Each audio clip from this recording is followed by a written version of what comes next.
Yeah. Sir, please start. Good evening, everyone.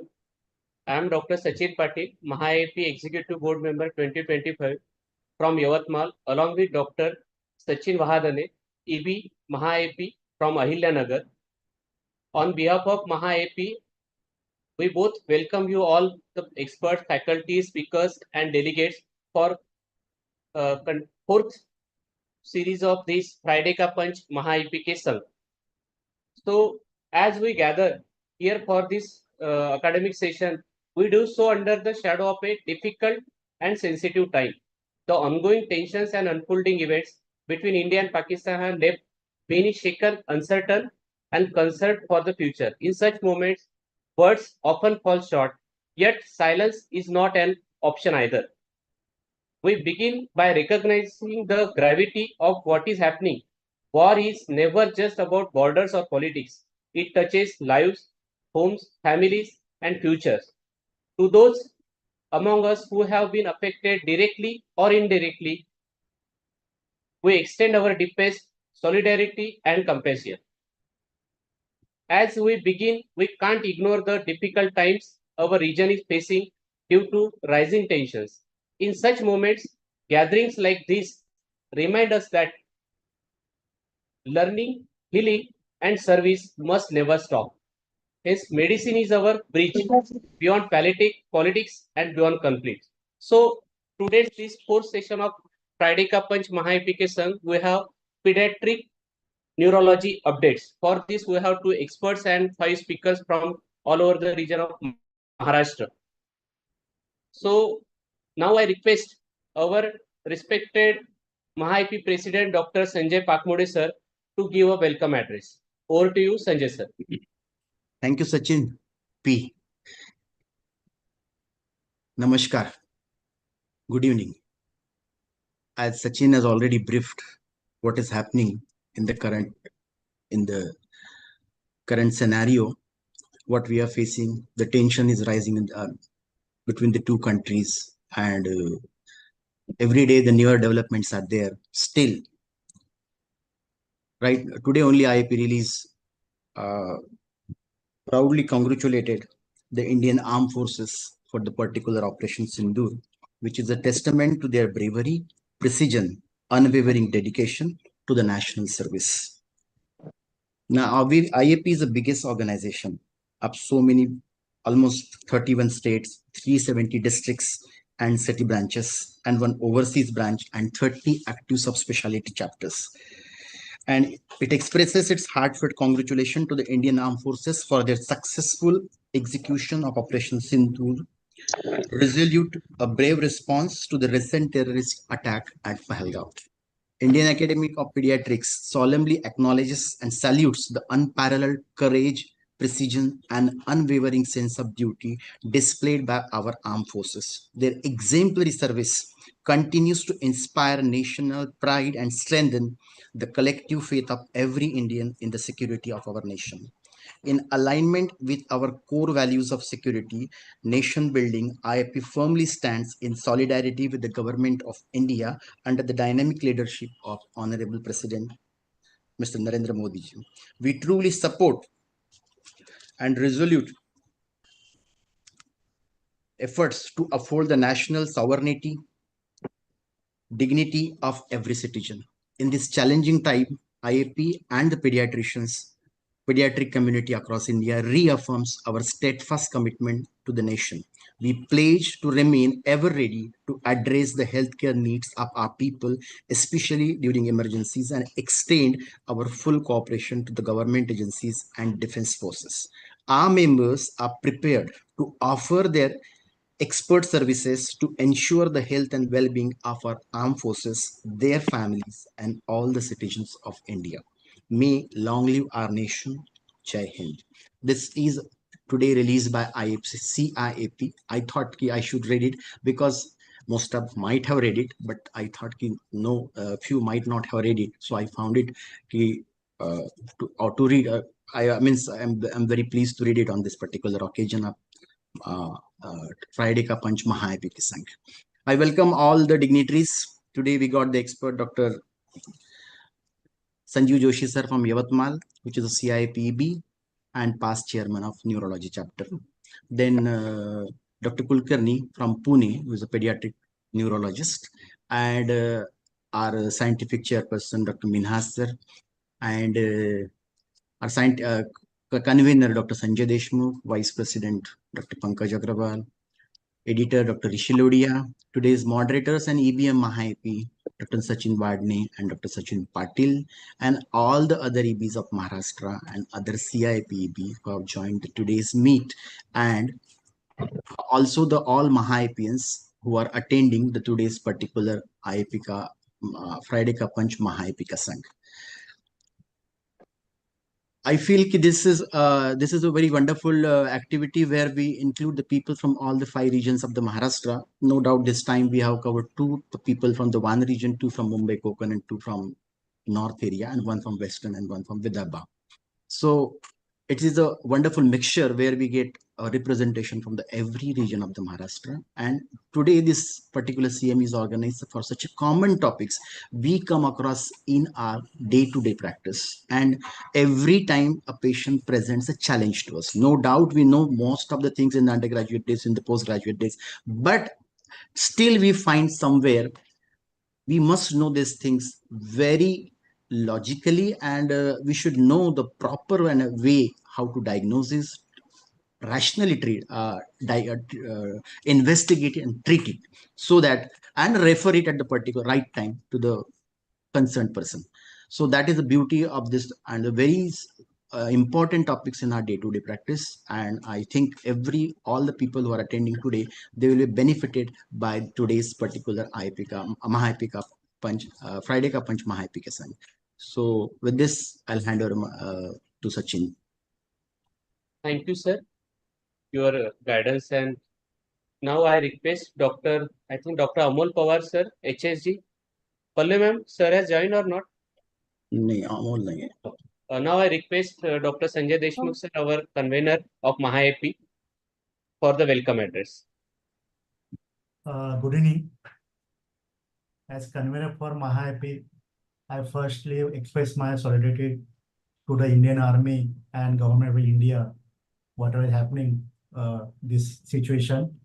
And I will request MAHAIP members to take care in every aspect in the support for our army, and do not spread any rumors or forward any unnecessary WhatsApp so that it will create confusion. And our academic legacy, MAHAIP will continue today on Friday Ka Panch with the subspecialty neurology series today.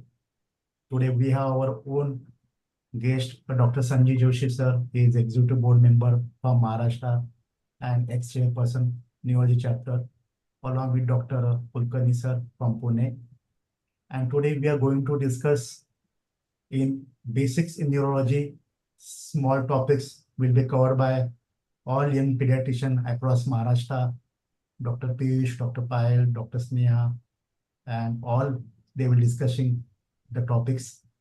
We will thank to our chairperson, Dr. Minhas Sheikh, and all scientific committee for selecting these topics. And my best wishes to Dr. Sachin and both the Sachins. Today they are conducting this program. And we also welcome the MNC observer of today's program, Dr. Vijay Mandale sir. So welcome to Dr. Vijay Mandale sir. And I welcome all esteemed executive board members from Maharashtra, State EB, Women Committee members. And we'll continue our academic session online in this scenario. Thank you and welcome. Thank you, Sanjay sir. Now I request my co-moderator, Dr. Sachin Vahadane sir, for further proceedings. Good evening all. Respected Pakmode sir, IIP State President, all the EB members from Maharashtra, all the EB members from the Central IIP, the convener, Dr. Sanjay Deshmukh sir, the scientific committee chairman, Minaj Sheikh sir, and all the respected seniors. Let's start with our Friday Cup punch. Today's topic is pediatric neurology, and we have got a galaxy of speakers and experts who have gathered together for this today's session. And my dear friend Dr. Sanjeev Joshi sir from Yavatmal is an expert for today. Everybody knows about him. He is an executive board member of CIP from 2024, chairperson of neurology chapter of IIP 2024. Then he is also chief organizing chairman of Vidarbha Pediatric Conference, then Vidarbha Pedicon 2023. He is a visiting fellow at different universities. He is ex-CB member of MAHAIAP, ex-president of Yavatmal branch of IIP, and he is a national faculty at Pedicon, Neocon, and Neuropedicon, NCPID, etc. Welcome, sir, Dr. Sanjeev Joshi, sir. Your expert comments and guidance will be a valued addition. And then another expert for today's meet is Dr. Vishwanath Kulkarni. He is from Mumbai. He is IIP Fellowship in Pediatric Neurology and Epilepsy. He is from Indian Navy, and he is a founder secretary of Maharashtra Association of Pediatric Neurologists. He is a consultant pediatric neurologist in epilepsy. And DY Patil Hospital Research Center, Pune, he is also attached to Surya Hospital, Aditya Birla Hospital, then Cortex Child Neurology and Epilepsy Center in PCMC. And he is author for many papers he has presented. Then also, he's academically involved in Pediatric Neurology Association. Welcome, Dr. Vishwanath Kulkarni, sir. Your expert comments will enlighten us today. And now I'll introduce all the speakers, galaxy of speakers who have gathered for today's session. First, we will start with Dr. Payal Shah. She's Madam Dr. Payal Shah is a pediatric neurologist from Jerbai Wadia Hospital, Mumbai. She'll be talking on approach to vertigo.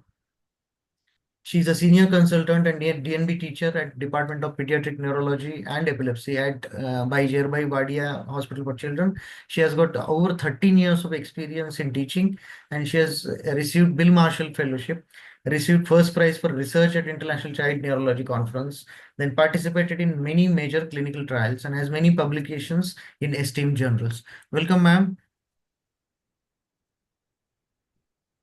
Then our next speaker is Dr. Piyush Mutyalwar, sir. He is a consultant pediatrician and neonatologist from Chandrapur IIP. He'll be talking on approach to headache in pediatrics. Welcome, Piyush, sir. Then third speaker would be Dr. Archana Kavalakat, madam. She will be talking on approach to syncope. Unfortunately, I don't have her CV. She's a member of Thane IIP, and, practicing pediatric neurologist at Thane. The next speaker is Dr. Neha Kabra, madam. She's from practicing from Jalgaon IIP. She'll be talking on what's new in febrile seizures.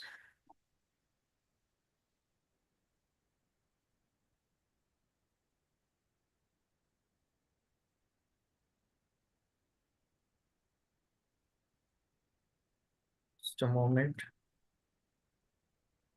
Parikshit.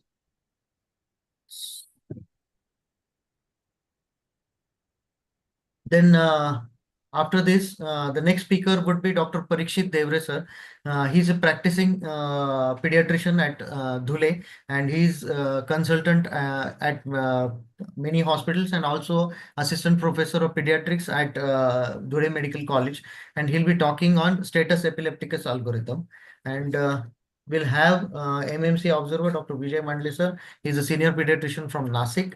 Now we'll start the meeting. Over to you, Sachin.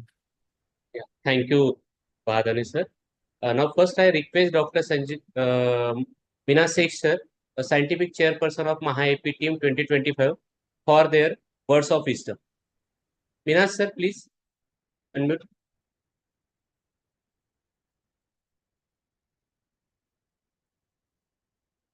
Minas, sir. Meena sir unmute करा sir.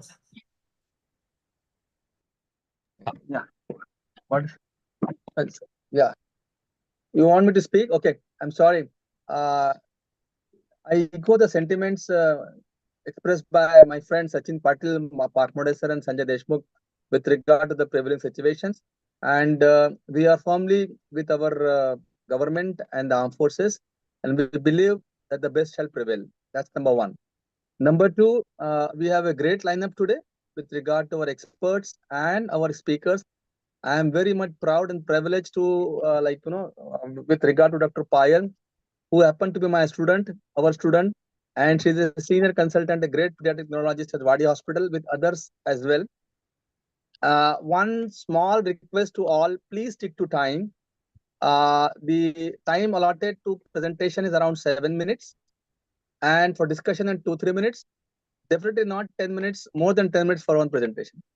With this, over to you, Sachin and Sachin Vahadane, sir, for the proceedings, please. Thank you, Minash sir. Now I request our today's expert, Dr. Sanjeev Joshi sir, speak few words. Joshi sir. A very good evening to all. First of all, my humble salute to our armed forces. What a show, spectacular show with lot of dedication, hard work. The entire nation is almost one in this difficult time. Thanks Maharashtra IP for this wonderful opportunity. Dr. Sanjay Pakmode, Scientific Head, Dr. Minaj, Convenor Sanjay, and both Sachin Square for this wonderful opportunity.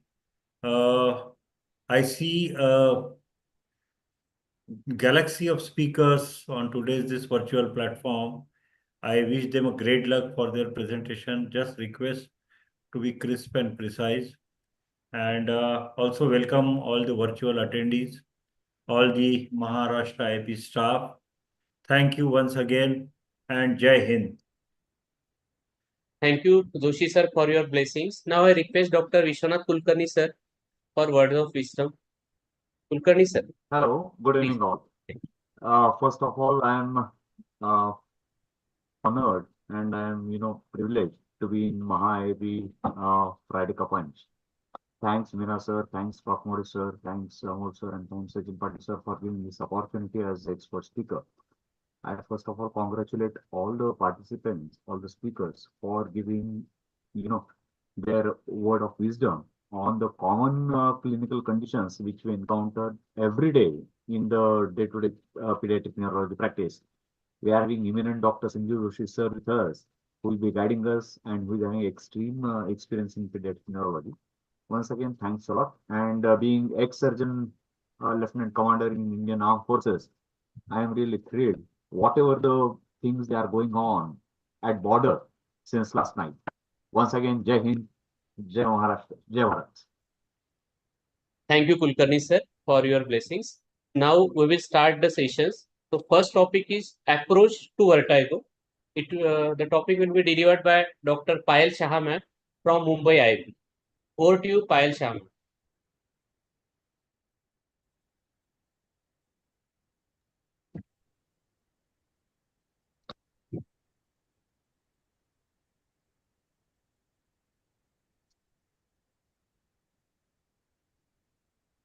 Can you hear me and see my screen? Yeah. Yes. Yes, Payal, yes. You can Yes. proceed.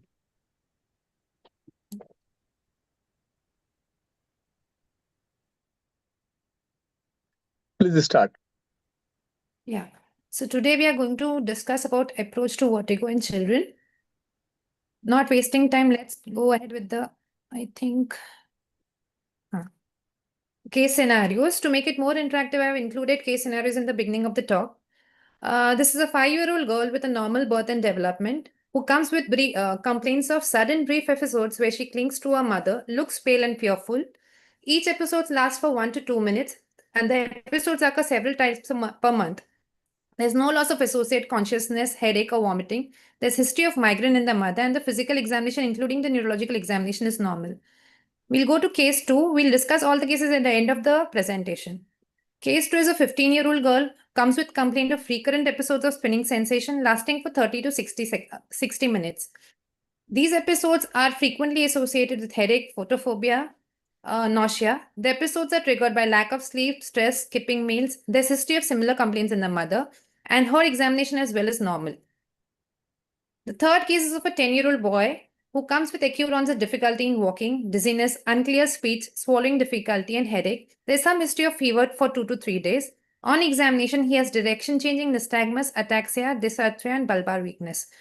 So, all the cases have a commonality. All of them have dizziness, a sense of head spinning.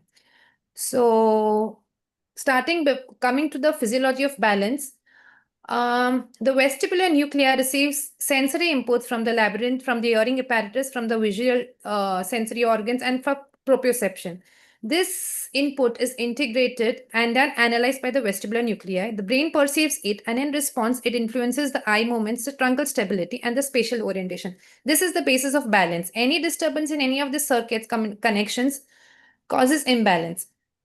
So, coming to the vestibular system in short, when we are looking in the midline, that when there's no head movement, the neuronal firing from the right and the left is equal, it is balanced, and hence the brain does not perceive any head movement, and hence the eyes are in the neutral position.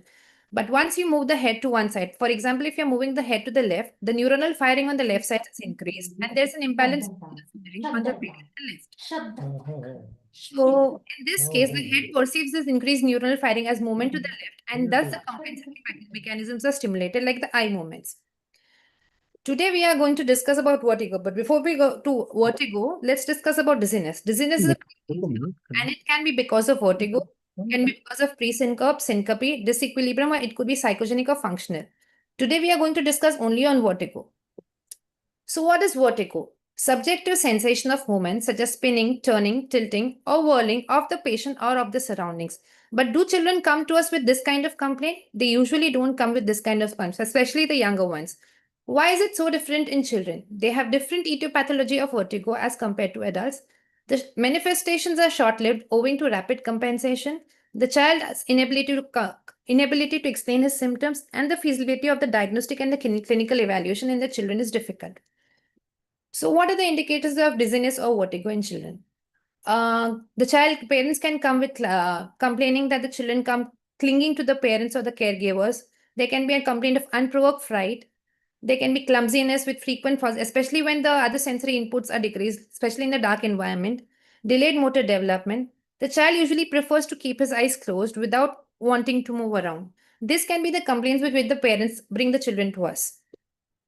So what are the causes of vertigo? Depending on the age group, the common causes of vertigo are different. In infants and toddlers, the most common causes are ENT-related causes like otitis media, congenital vestibular disorders, or head trauma if you go to neurological causes.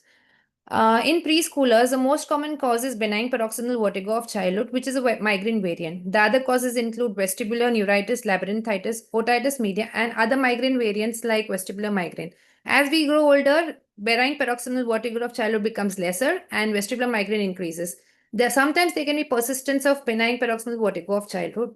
The other causes include psychogenic, which is commonly seen in adolescent children, or post-traumatic after a head injury. So when a child comes with any history suggestive of dizziness or vertigo, most of the times the diagnosis is possible on history alone, especially in kids when the clinical examination is very difficult. So what do we have? What do we ask in the history as the key points? First of all, we have to figure out, is it really vertigo? Because as we said initially, dizziness can be vertigo, pre-syncopal, psychogenic, or it can be a disequilibrium. Second is whether the vertigo is episodic or continuous. What is the onset? Whether it's acute, it's chronic, it's episodic. If it's episodic, then what is the duration and the frequency of each attack? What are the precipitating or exacerbating factors? There could be various precipitating factors like change in position, stress, emotions, fever, injury, etc. Are there any accompanying symptoms, like an accompanying symptom of fever or other neurological symptoms like involvement of the lower cranial nerves or ataxia? So after the history, we go to the examination. In a case of child with vertigo, the most important part is the neurootological examination. But other than that, as we already suggested, that If we are suspecting a central cause, then a detailed neurological examination is required, including detailed examination of the lower cranial nerves, examination for checking the long tracts like coordination, gait, posture, and spasticity. But it's a multidisciplinary thing. An ENT person and an ophthalmologist needs to be involved. Today, we'll focus only on the neuro-otological examination, which includes three components: nystagmus, central oculomotor signs, and vestibulo-ocular reflex battery. What are the components of each? Nystagmus, when we're examining for nystagmus, we have to examine in various, like the first examination of nystagmus should be in the midline, primary gaze, with the fixation on that the child has to be focusing on an object. The second part of it, you have to remove the fixation. For this, specific glasses are available in which you can remove the fixation. And the third is with fixation, but in lateral gazes. The oculomotor examination includes smooth pursuit, saccade version, visual fixation, and optokinetic nystagmus. These components are usually affected in central causes of nystagmus. And the VOR battery involves a list of investigation: the disc Hall-Pick test, the head thrust, head impulse test, the caloric test, and the rotation test. It will be difficult to cover these tests in detail in this short time, but if we get time, we can come back to it later on. So when you're having a child with vertigo, first point is to differentiate between whether it's a peripheral or central cause. So in this, the direction of nystagmus is usually mixed in peripheral cause, and it varies in central. So every time you ask the child to look to the right or the left, the direction of the nystagmus keeps changing, which is called as direction changing nystagmus, an indicator of central cause of vertigo. The effect of fixation. When I told you when you examine for nystagmus, you have to look for nystagmus with the fixation on, and then try to remove the fixation. So in peripheral causes of nystagmus, the fixation is the effect of fixation is the suppression of the nystagmus, and it persists both with fixation on and off in central causes. In peripheral and central, the latency of the onset of vertigo or nystagmus after change in position. In central causes, there's none, and in peripheral causes, there are few seconds are required for the nystagmus to come up after change in position. Peripheral nystagmus is easily adapted. Central nystagmus usually persists. Other neurological findings are seen in central causes of vertigo, and the intensity of vertigo is much more severe if it's peripheral, and it can be associated with nausea. I think if we don't have time, we'll skip these two slides, and if we have time, we can come back later.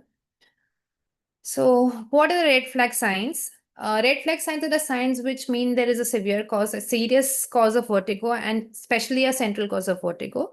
This includes multiple prodromal episodes of similar complaints, disproportionate vomiting and gait issues, craniocervical pain, acute new onset hearing loss except for Meniere's disease, new neurological symptoms, that is the deadly Ds, the diplopia, dysarthria, dysphagia, dysphonia, dysmetria, and drop attacks.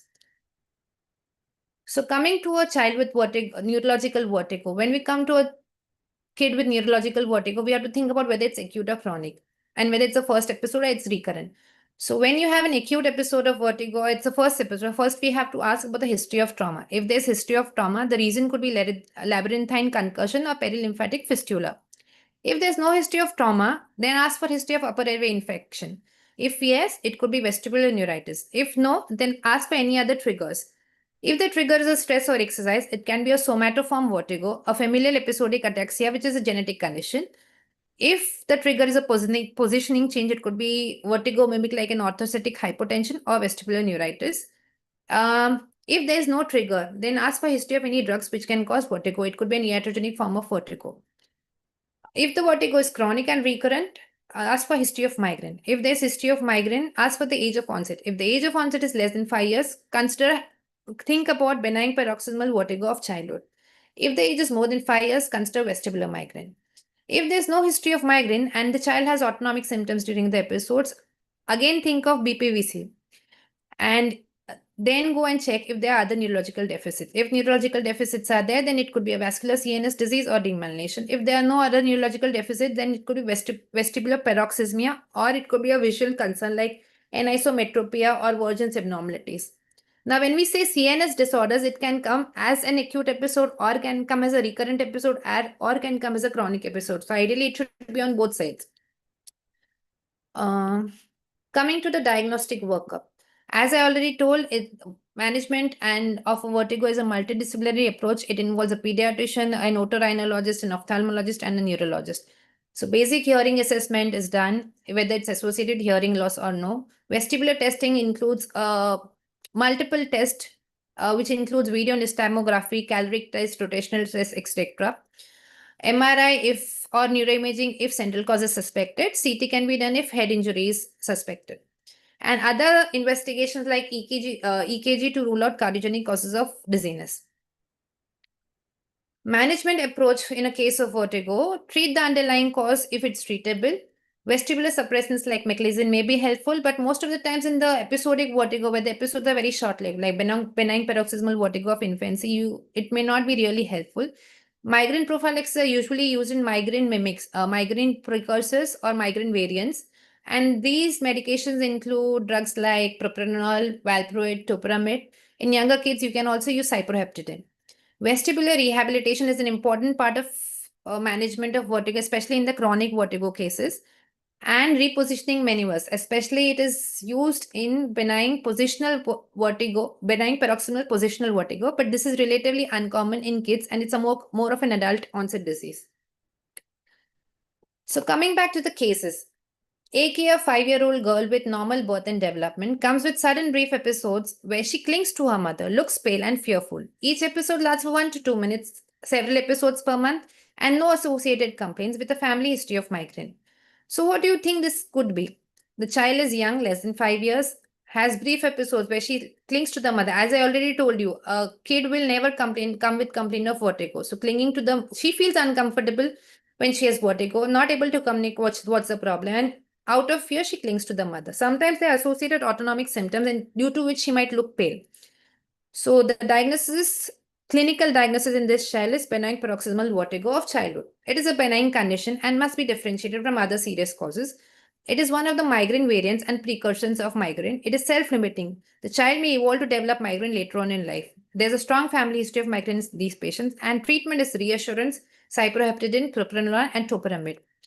The problem in general, when we are practicing, it looks very similar to seizures. A lot of kids with seizures might come with similar complaints. They might have an aura of fear and cling to the parents, and it might mimic a focal seizure. But certain giveaways are like, usually there's no loss of awareness in these kids. The episodes are very short-lived and there's no post-ictal drowsiness. But sometimes even in our clinics, we find it difficult to differentiate because even epilepsy can have vertigo, called as vertiginous seizures. So sometimes it can be difficult.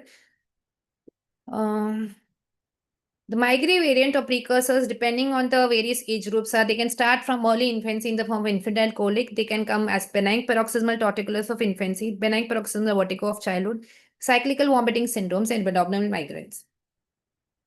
Coming to case 2, 15-year-old girl comes with complaint of recurrent episode of spinning, that is vertigo, lasting for a few minutes to hours. Associated headache, photophobia, nausea. Episodes have triggers of sleep, stress, and skipping meals, and there's family history of migraine in the mother. Her examination is also normal, imaging is also normal, audiometry is also normal. So what do you think it is? It is a vestibular migraine syndrome, and the ICHD has a definite criteria for vestibular migraine. They should have at least 5 episodes, which means you cannot label it migraine if you have a first-time episode or once or twice the child has been complaining. You might suspect vestibular migraine, but by definition, they should have at least 5 episodes. So at least 5 episodes with vestibular symptoms of moderate to severe intensity lasting for 5 minutes to 72 hours. Current or previous history of migraine. 1 or more migraine features associated with it in at least 50% of the episodes, like headache, photophobia, phonophobia, and visual aura.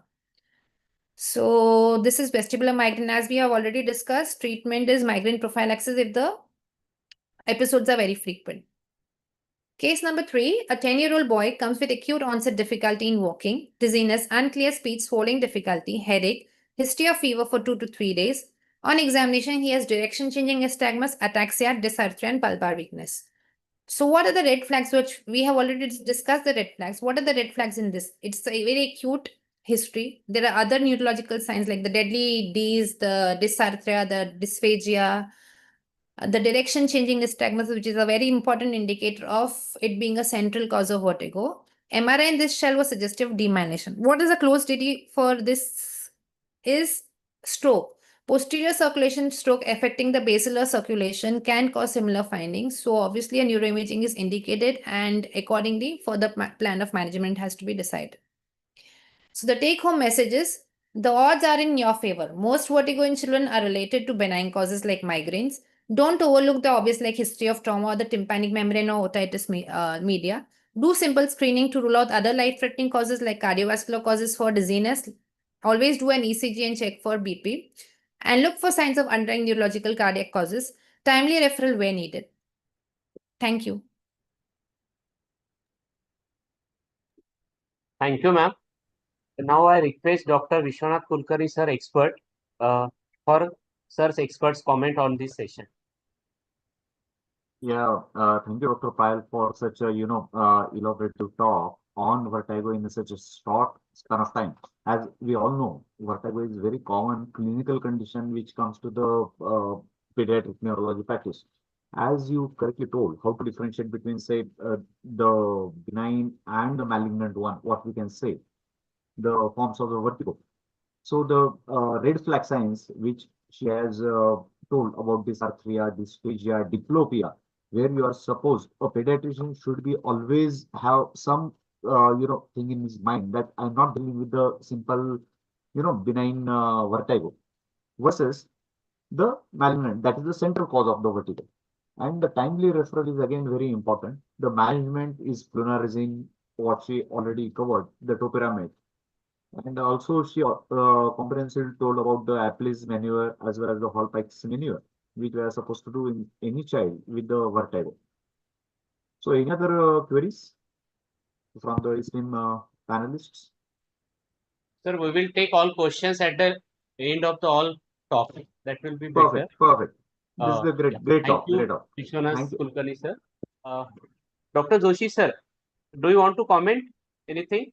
No, it's okay. It was really a very crisp and nice presentation. The best part which I appreciated was she started with 3 different case scenarios of vertigo. They're really excellent. Thank you. Thank you, sir. Thank you, Panna. Now the next speaker is Dr. Piyush Muttalwar, sir. He is a pediatrician from Chandrapur IIP. The next talk is approach to headache. Over to you, Dr. Piyush, sir. Host is disabled in sharing.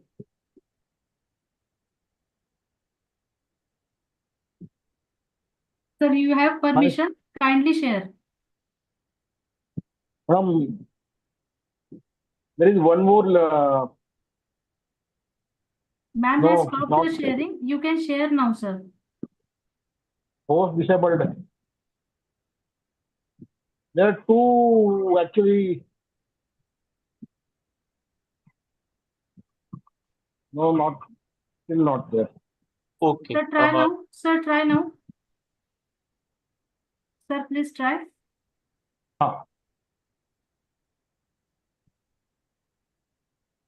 Yes, sir. It is visible now. Yeah. It's perfect.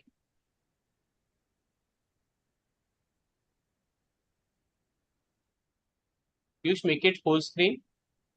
Yeah. Wait.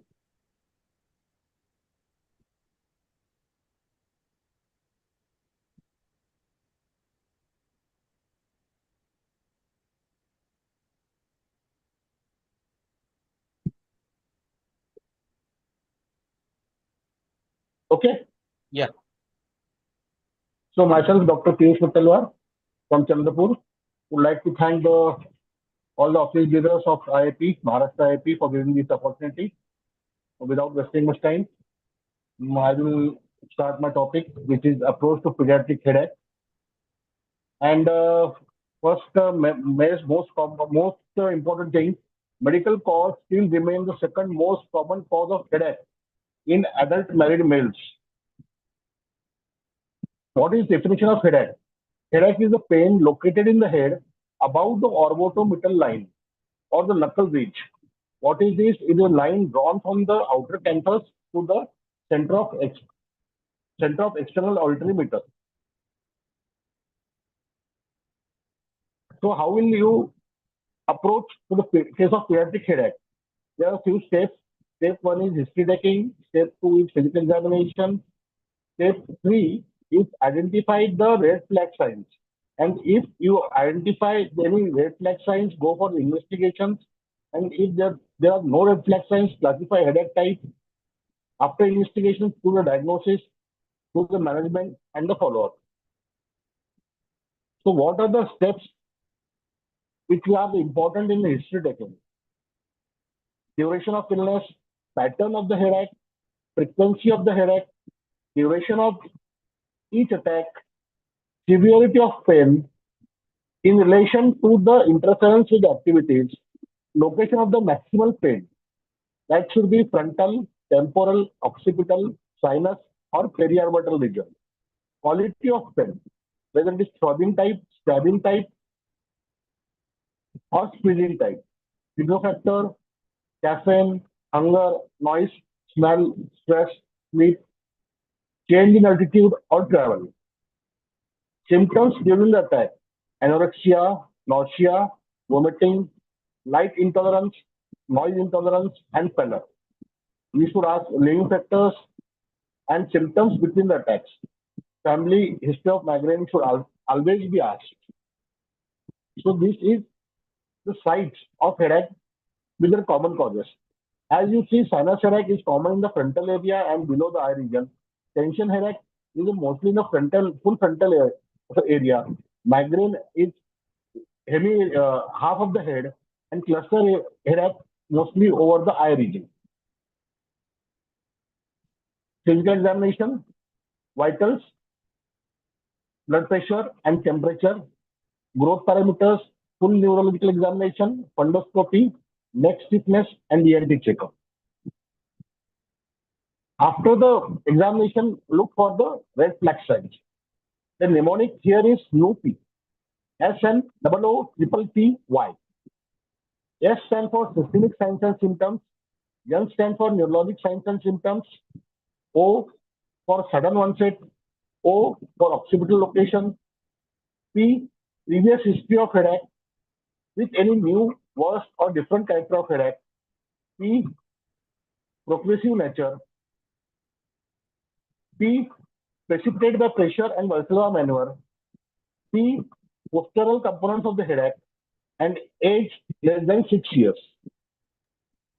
Now, need to classify the headache, whether it's primary, it's secondary, or due to neuropathy or facial pain. Primary headache is headache due to pain modulating system, that is migraine, tension type headache, and cluster headache. Secondary headache is due to pain sensitive structure, trauma, vascular disorders, primary angiitis, idiopathic intracranial hemorrhage, due to low CSF pressure or HANDL, infection, inflammatory disorders, and drug withdrawal. Now, you have to see the headache is acute. Acute means sudden onset, single episode, or short duration. The common causes of acute headache are URTI, headache trauma, systemic infection, intracranial hemorrhage, acute recurrent headache. That means repeated episodes with symptom-free intervals. Common causes being migraine, cluster headache, and tension type. Chronic progressive headache. It means gradually worsening headache from weeks to months, raises concerns for serious pathology. Common causes being brain tumor, meningitis, throat tumor cerebri, and chronic non-progressive headache. That means persistent or daily headache without worsening over time. Chronic migraine, malingering, and medication over headache comes under this category. Investigations, eye examination for refractive errors, detecting strabismus or binocular vision dysfunction that will lead to muscle fatigue and cause the headache, assessing for the papilledema due to raised ICT, identify the ocular inflammation or infection, like conjunctivitis, and that can lead to headache. Sinus examination, indication for sinus examination is recurrent or recent or ongoing upper respiratory infection,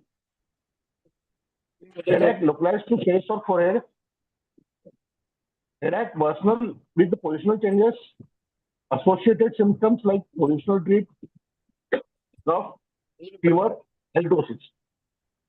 Recurrent or persistent headache with nasal symptoms, history of allergic rhinitis, sinusitis, or frequent respiratory infections, and pain. Someone is interrupting, actually. Failure of headache to respond to standard treatment.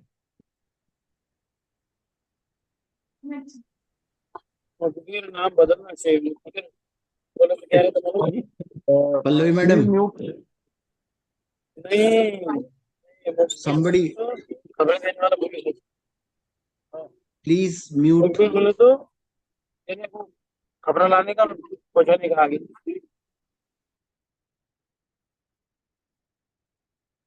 Sorry. So now we have to investigate. Neuroimaging is not usually indicated, but it is the most common important investigation. And when should we do neuroimaging? Abnormal neurological examination with seizures or both, recent history of severe headache, and change in the type of headache. The MRI is important when there is history of trauma, acute intracranial bleed, fracture, or any sinus pathology. MRI is useful in common tumors and CT in trauma. Angiography for subarachnoid hemorrhage, arterial dissection. Myelography when there is CSF leaks. EEG not needed routinely, only needed when there are the history of seizures. And lumbar puncture whenever you suspect the history of infection. Principle of diagnosis. Step 6 is diagnosis and management. Headache education. Then headache diary, maintain headache diary. Lifestyle modification. With smart headache management, regular sleep, good meals, activity, relaxation, and trigger avoidance. Acute management in the form of medication and medication for migraine attacks. Now we will see the 3 to 4 case scenarios. First is an 11-year-old boy with a complaint of headache for 2 weeks. Now, step 1, history. History is gradual onset and in occipital region. Persistent worsens with the coughing, early morning vomiting, blurred vision. Examination, normal vitals, papilledema on fundoscopy, unsteady gait. So, step 3 is classify the red flag sign. Occipital location is important here. Morning vomiting, one of the important systemic symptoms, visual disturbances, papilledema, and ataxia. These are all the red flag signs. Now immediately go for the investigation and diagnosis. After red flag, we investigated in the form of MRI, found a posterior fossa mass, CT scan was done, and hydrocephalus was seen. The diagnosis was posterior fossa brain tumor. So we have to manage. This was the case of medulloblastoma. Axial 2 show, T2 MRI show the iso-intense mass. So we have to manage with the steroids for the raised ICP, neurosurgical intervention, and the oncological treatment when they are needed. Case 2, she is a 14-year-old girl with a recurrent headache for 6 months. Headache is unilateral, throbbing headache lasting for 4 to 6 hours. Nausea, photophobia, phonophobia was seen and no aura symptoms. Remember, photophobia and phonophobia are not the aura symptoms. Examination, normal vitals, neurological examination was normal, fundoscopy was normal. As no red flags was seen, no investigations were required, and we classified her as migraine without aura. And why migraine without aura? This is the diagnostic criteria for migraine without aura. She had 5 attacks, which each attack lasting for 6 hours. So headache attack lasts for 4 to 7 hours. Unilateral location, pulsating quality. She had a throbbing quality of headache, moderate or severe pain in intensity. She had nausea and vomiting. She had photophobia and phonophobia. So this is the case of migraine without aura. and management is NSAIDs and triptans. Lifestyle modification, prophylaxis is frequent attack, and education and reassurance. Third case is a 15-year-old girl with a complaint of headache for 3 months. Gradual onset, 4 to 5 episodes per week. Dull, tight band-like headache, moderate to severe intensity, triggered by stress, relieved by rest. Examination, vitals normal, neurological examination normal, fundoscopy is normal. As no red flag signs were seen, we need not to investigate further. And this is the case of diagnosis of exclusion. This is a tension type of headache, and reassurance and education in the form of lifestyle modification, stress management, and anesthesia if required is needed. Fourth case, this is real life experience. 18-year-old just girl, Short of time. but last case. She is 18-year-old girl with a severe headache for 5 days. Complaint of sudden severe worsening headache, diffuse vertex region associated with nausea, vomiting, blurred vision, mild confusion, history of recent COVID vaccine 10 days prior. Examination, slight drowsiness, vital stable, neurological papilledema, mild right-sided hemiparesis, and disc reflexes. Multiple red flag signs were seen: sudden severe headache, worsening pattern, altered sensorium, papilledema, focal neurological deficit, and recent thrombotic events. We investigated this case in the form of MRI, and superior sagittal sinus thrombosis was seen. So this was a case of secondary headache associated with vaccine-induced immune thrombocytopenia. She required ICU admission, non-heparin anticoagulants, and IVIG. Thank you.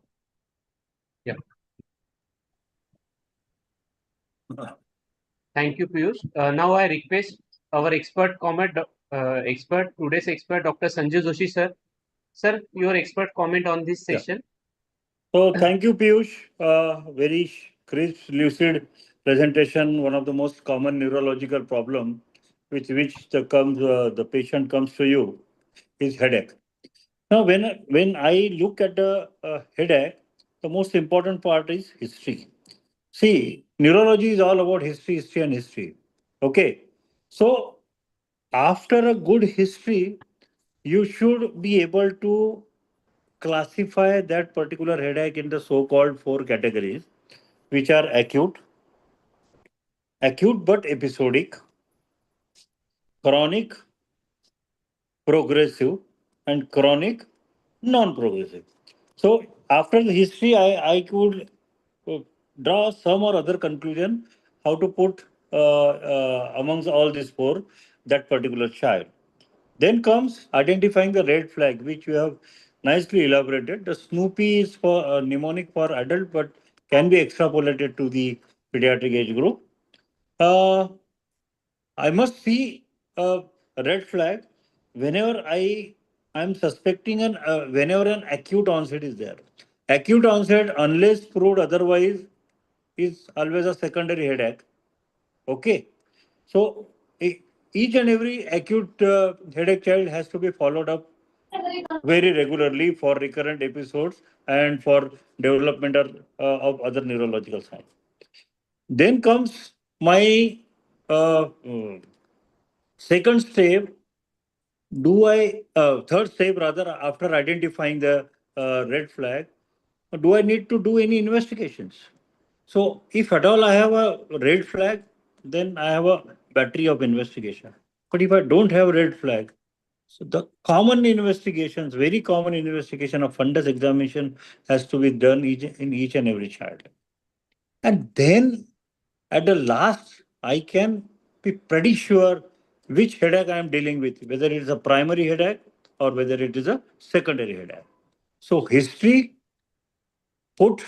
classify the child in one of the 4, look for the red flags, then identify the need of investigation depending on the presence and absence of the red flag and in which category you're keeping, and then few important clinical signs, extended clinical signs like fundus examination and all, and then you can very well sure which type of headache you are dealing with, whether it is a primary headache or a secondary headache. This is all I want to sum up, Piyush, your slides. Thank you. Your cases were excellent. Vishwanath, anything you want to add? Yeah, excellently presented, Kesar, and nicely summed up by you. Only one thing is that always think about that IH, what Dr. Piyush has told, that is idiopathic intracranial hypertension, that is one after ruling out say primary and secondary headaches. In primary headaches, you always use, as Dr. Piyush told in his last slide, about using the International Classification of Headache Disorders, Chapter 3. If you put the symptomatology as elaborated by Sanju Joshi sir, that history. From history alone, you can tell whether the child is having primary or secondary headache. And always try to think that whether the patient is having idiopathic intracranial hypertension after ruling out primary as well as secondary causes. And then always think about getting manometry and further investigations. Thank you. Thank you. And whenever you are identifying that you are putting the child in the so-called acute and episodic group, and if the child is satisfying the criteria laid by ICSD, then you can very well label the child as a case of migraine. Almost 90, more than 90% migraine in pediatrics are without aura only, if I am correct, Vishwanath. Okay. So, Yes, sir, absolutely. yeah. So identifying a child with migraine, how to put it, how to go ahead with the treatment and all. Because, and the most important thing in the history, that parents should be told to maintain a headache diary. That is very important. That is an objective evidence of the chronology of the symptoms, the aggravating, relieving factor, the associated symptoms and all. Thank you. Yes, sir. There, Thank you, there, Joshi there sir. must be many more questions regarding the management, Yeah. which we can cover in the later. That's why. Management is a very huge topic. We Yeah. should not. Definitely. Thank you, Joshi sir, Kulkarni sir, for your inputs. Definitely, in further practice, we will use this and we will improve our OPD practice. Now, I will hand over the mic to my colleague, Dr. Sachin Vahadani sir, for further proceedings. Vahadani sir, over to you. Yes. Now we'll move on to our next speaker and next interesting topic. I invite Dr. Archana Kawalkat, madam, from Thane IIP, for her topic on approach to a case of syncope. Over to you, ma'am.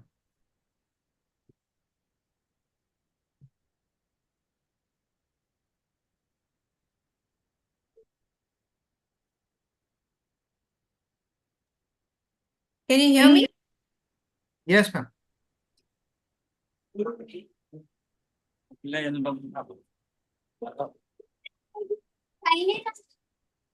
So good evening and thank you for this opportunity. Before I begin, I would like to say that my heart goes out to the soldiers and the families who are fighting at the borders. Being from an armed forces family, I know how harsh war can be on them, and I really do pray and hope for a de-escalation and return of normalcy. So without any further ado, we go on to our topic approach to syncope. I'm Dr. Archana Kavalakat from Thane Academy of Pediatrics. So by definition, syncope is fainting when a person loses consciousness and muscle strength. It comes quickly, does not last long, and there is a very quick and spontaneous recovery, generally under 1 minute. And almost 15% of the population, I'm sure all of us have experienced syncope at some stage or the other. I have two case scenarios after which we will go on with the discussion. Very commonly in our OPD, we'll see an 11-year-old female child fainting during the assembly. There is an episode which has lasted under 1 minute. She remembers feeling a little uncomfortable. She was studying late until night, had a very quick and brief breakfast, but she recovered quickly and there was no significant past history. How many times we have seen this in the OPD. But the second case scenario, this is an 8-year-old male child. Fainting while climbing the stairs means during activity with a heavy school bag. His mother was right behind him, so she helped him out. She gave us the history that 6 months back, similarly, when he was playing football, he had a similar episode. There is no history of drugs, no sudden death in the family, and no history of, but there is history that he's feeling tired more often. Now let us go on to our discussion. What is the mechanism of syncope? When there is an exaggerated sympathetic response or circulating volume drops down due to dehydration, poor intake, etc., the ventricular afferent sends signals to the medulla, and there is a sympathetic withdrawal, an increase, a sudden surge of vagal tone causing vasodilatation and bradycardia, hence hypotension and syncope. Once the patient falls down, the blood flow to the heart as well as the brain improves, and the child gets up. The most common causes of syncope are the ones which are categorized as autonomic, 70 to 80% of them. And they are also called as neurocardiogenic syncope or neurally mediated syncope. 5 to 10% are cardiac, and those we should not miss. And there are others which come under the neurological category, which are 3 to 5%. The cardiac causes can be categorized further into those caused by arrhythmias, and they can be tachy or bradyarrhythmias. I'm not reading out the list. We know all these. There are outflow obstructions, especially the left ventricular outflow obstructions and the right ventricular outflow obstructions. Coronary abnormalities such as the Al Kappa and the anomalous aortic origin of coronary artery, and in patients of Kawasaki's coronary aneurysms can be responsible. So these are briefly the various causes. Now, what are the features? There is always a pre-syncope where there is lightheadedness, dizziness, a feeling of nausea. Suddenly, this is followed by a loss of muscle tone. The child drops down. There's a loss of consciousness. There is hypotension. The heart rate drops, but there is a quick recovery. Sometimes, rarely, there are some pleomorphic abnormal movements which might make us confuse this situation or make the observer confuse this with seizures. Now, how do we differentiate? In a convulsive syncope, there would be a pre-syncope, which is absent in true seizures. A tongue bite, which is present in seizures, is usually absent in this situation. There is no incontinence in a convulsive syncope, whereas it may be present in true seizures. The movements are pleomorphic, whereas the movements in true seizures are very rhythmic and uniform. We know of these movements. A convulsive syncope lasts under 1 minute. The child recovers quickly, whereas true seizures is usually more than a minute and is followed by post-ictal confusion, whereas there is fatigue in the convulsive syncope. History is the key, as it always is, and in the history, we would focus on exactly the time of the event. What was the activity that led to the event? As you remember, case number 2, where the child got into trouble when he was climbing up the stairs with a heavy bag and when he was playing. So activity led to syncope. What are the associated symptoms that were there? The posture at the time of the event. Was he lying down, sitting, standing? What is the family history? And this we have to go deep into, where we find out if there's a history of sudden deaths in the family, there's a history of some cardiac disease in the family. A very important point here that I want to highlight is that if syncope comes in without a prodrome, on exertion, along with a history of palpitations, it has been shown to have 100% sensitivity and specificity to a cardiac cause, like I would again like to highlight in our second case. There are certain neurocardiogenic types of syncope, like I mentioned earlier. The names are plenty and can be confusing, so I can just quickly enumerate them. Postural orthostatic tachycardia syndrome, orthostatic hypotension and hypertension, sitting tachycardia syndrome and sitting hypertension, and situational syncope, which occurs in specific situations such as while passing stools, while laughing, while urinating. The the POTS is a situation where the blood pressure doesn't drop, but the heart rate on standing will suddenly increase by around 40.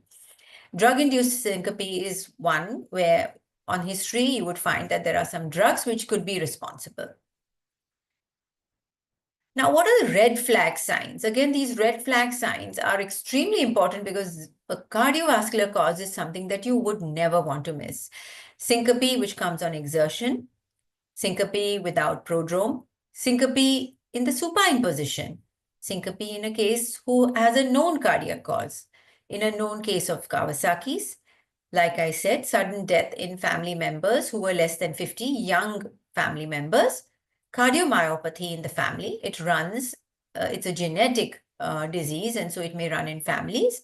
If there has been a known history suggestive of arrhythmias, death in other family members due to drowning or syncope after an auditory stimulus. These should raise the red flag that there could be a cardiovascular pathology here. Now, what do you do in the examination? Top to toe examination in any case, no matter what.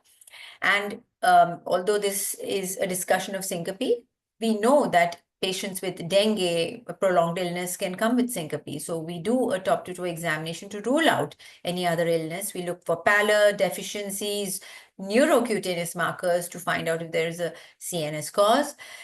Specific to syncope, we would check the blood pressure of our patient in the lying down position after keeping them lying down in a relaxed manner for 10 minutes, making them stand up, checking the blood pressure immediately and even after 10 minutes. A detailed cardiac examination, which would include peripheral and carotid pulses, looking for murmurs and parasternal heaves, would point towards a cardiac structural pathology. Now, what are the investigations?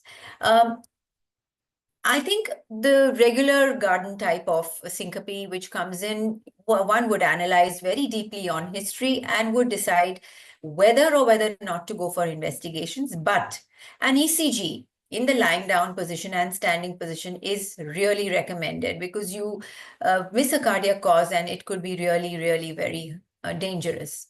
Certain basic labs like the CBC, etc., may be done, and investigation to find out if there is an infection, if you so suspect. You repeat an ECG if this syncope is looking more worrisome type. You do the Holter, you do a invasive loop recording and a 2D echo. Next step could be doing a head-up tilt test after ruling out cardiac causes, and there are certain active standing and sitting tests which may be done. We don't have time to go into detail for these, but these are tests which I'll just mention a word about later. Imaging, like doing an MRI, would depend on the history and the type of symptoms that the patient has come with. Correct interpretation of an ECG. This, I would like to stress, is imperative, especially when you want to rule out electrophysiological causes. Most of us are fairly good at reading simple problems like a complete heart block or a prolonged QTC. But if there is any doubt, please involve your cardiology colleagues because there is no shame in getting help to read a bad ECG and getting help for your patient. Like I mentioned, the postural test, the active standing test, you make the child first lie down, then take the ECG in the lying down position and the BP, make the child stand up for 10 minutes.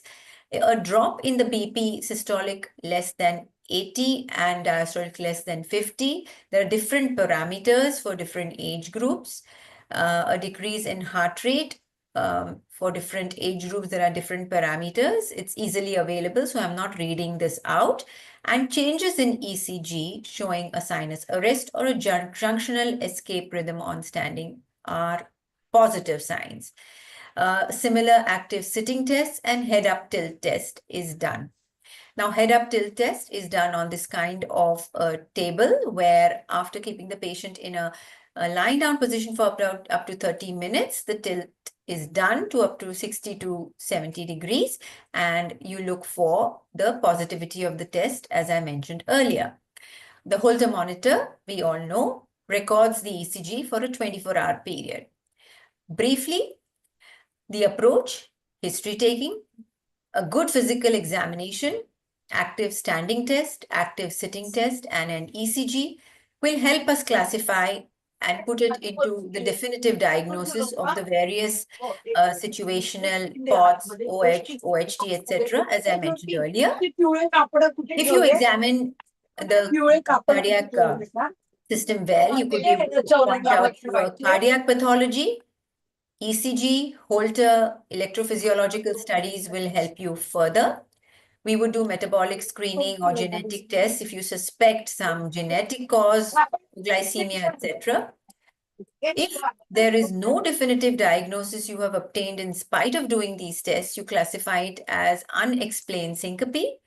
If these are recurrent, that is more than twice in 6 months or more than thrice in a year, you repeat the tests. You do go for a heart test, especially after ruling out cardiac causes. You would not do it if you suspect cardiac cause, and then you classify further.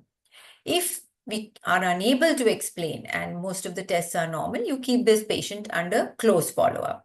Do involve your neurologist colleague and psychiatrist colleague if you so feel necessary.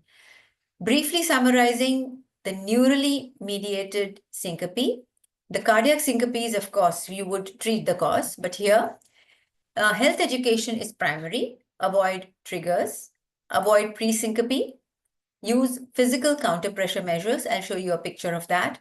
Focus on the mental health, regular exercise to improve the pump function of the muscles, correct iron and vitamin deficiency. The autonomic nervous function exercise, which is called upright training, where you make the child stand with the legs slightly away from the wall and slowly increase the time of doing this. So you train the autonomic nervous system to be able to maintain the blood pressure. Dry towel wiping, wipe the extremities for 5 minutes each part, and encourage the child to drink more water, salted fluids. After ruling out a cardiac etiology, drugs like alpha stimulant Minadrin and beta blocker metoprolol may be considered. These are the various counter pressure measures. They increase the, contract the muscles, pump the blood into the heart, and hence they prevent the child from fainting. Key takeaways from my brief presentation: syncope is common in children. The most common cause, again, for us is neurally mediated or vasovagal syncope. It is imperative to pick up a cardiac etiology, a good history, examination, and include BP in different positions. That's going to help us. ECG, if there is any doubt. Please involve cardiology if you have any doubt about your ECG. Treatment would include lifestyle modifications, counter pressure maneuvers, as just explained some time back, drugs only in specific causes, and especially ruling out the cardiac causes. And follow-up, as with any other problem, is extremely important. Thank you. Thank you, Archana Madam. It was a really wonderful and lucid talk on a case of syncope. Now I would like to invite Dr. Joshi sir, Sanjeev Joshi sir, for some expert comment on the topic.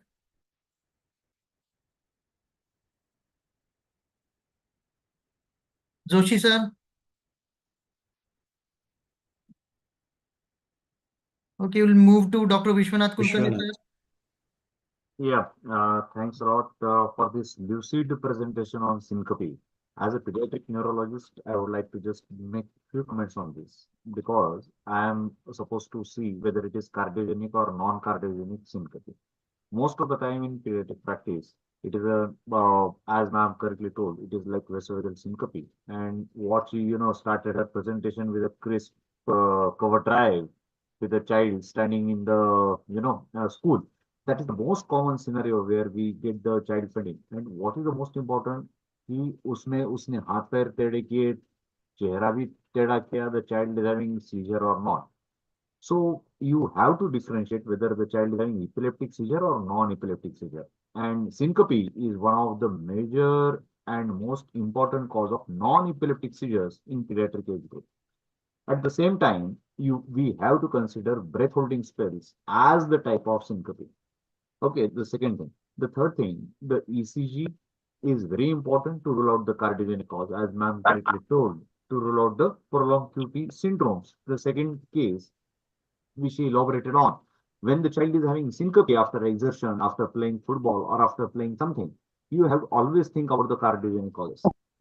Now, as a neurologist, whether I'm supposed to get EEG done in every child with syncope, answer is no. When there is prolonged post-ictal state, number one, and number two, when there is headache, the history of headache after the event is very important. If the child is having headache and the prolonged post-ictal state, again, she already elaborated in talk, there is nothing to talk about. Excellent presentation, ma'am. Thank you. Thank you, Kulkarni sir. If Dr. Sanjeev Doshi is available. Excellent. Very, very comprehensive. Just want to add, when you have a circumstantial evidence of a syncope, Dr. Kulkarni has already emphasized not to go ahead with EEG. And sometimes in a child with syncope, you may have certain reflex involuntary movements which may mimic seizure. So these seizures are, these movements should not be, not seizure, these involuntary movement should not be confused with seizure. And there is no indication of doing EEG in that particular situation also. That is the only thing which I wanted to add. Thank you, sir. Thank you, Archana madam. Thank you, Doshi sir and Kulkarni sir. Now I would like to invite next speaker. Dr. Neha Kabra madam from Jalgaon IIP. She'll be talking on what's new in febrile seizures. Neha madam, kindly share your slides. Yes, sir.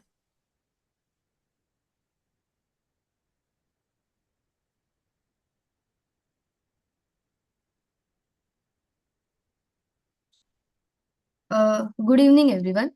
Myself, Dr. Neha Kabra from Jalgaon IIP. I am presenting today the topic of febrile seizures. What's new?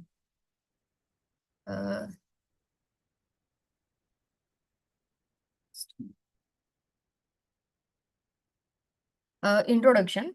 The existing guidelines on febrile seizures have been published by International League Against Epilepsy, that is ILAE, in 2009, American Academy of Pediatrics in 2008 and 11 on long-term treatment of children with simple febrile seizures and on neurodiagnostic evaluation of child with simple febrile seizures, respectively. The Japanese Society of Neurology in 2015, the Royal College of Physicians and British Pediatric Association in 1991, the Mexican Academy of Neurology in 2019, and Association of Child Neurology, AOCN, in 2021, and IAP in 2022. So what is febrile seizures?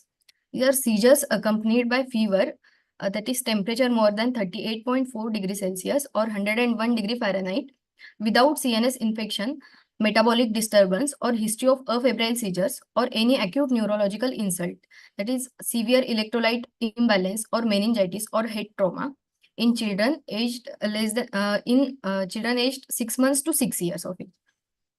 Few guidelines also include younger children up to 3 months, like NIH, and even 1 month in ILAE after ruling out causes of provoked seizures.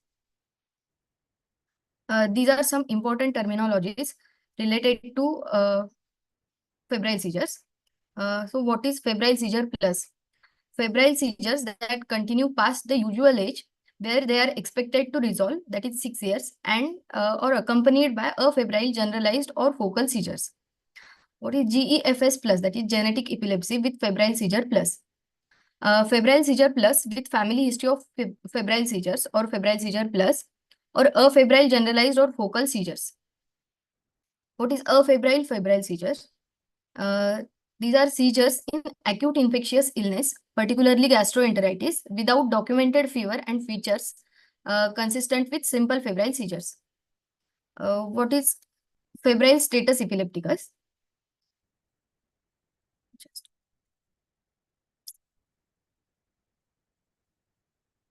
Just a minute. What is febrile status epilepticus? febrile seizure lasting for 30 minutes or more, and a series of seizures without full recovery in between. We all know the classification of febrile seizures. It is simple febrile seizures and complex febrile seizures. So in complex febrile seizures, we all know that they last longer than 15 minutes. Complex febrile seizures may be focal and they can recur within 24 hours, and there can be post-ictal neurodeficit may be present. Evaluation of febrile seizures. All the published guidelines agree that no further investigation is routinely necessary for children with single episode of simple febrile seizure. ILA guidelines suggest to search for fever's etiology in case of complex febrile seizures. Also, neuroimaging is recommended to investigate a possible underlying brain lesion and also before performing LP. Blood biochemistry is suggested in relation to specific clinical condition. AAP guidelines underscore the importance of evaluating the underlying cause of fever, but also recommends that blood tests should not be performed routinely for sole purpose of identifying cause of simple febrile seizure. AOCN guidelines suggest to consider urine analysis in children aged less than 18 months of age. What is the role of EEG in febrile seizures? In all existing guidelines, EEG is not routinely recommended in case of simple febrile seizures due to its limited diagnostic value. EEG can be considered in case of complex febrile seizure if frequent recurrence, if there is family history of epilepsy, and if febrile seizures last beyond 6 years of age. What is the role of neuroimaging in febrile seizures? In simple febrile seizures, neuroimaging is routinely not recommended. It is considered prior to LP in children with focal neurodeficit or in children with signs of raised ICT. In complex febrile seizures, MRI brain can be considered preferably within first 72 hours for features of viral encephalitis, ADEM, intracranial space occupying lesion, structural brain malformations, and in cases of pre-existing neurodevelopmental delay. Role of LP in febrile seizures. Age threshold for performing LP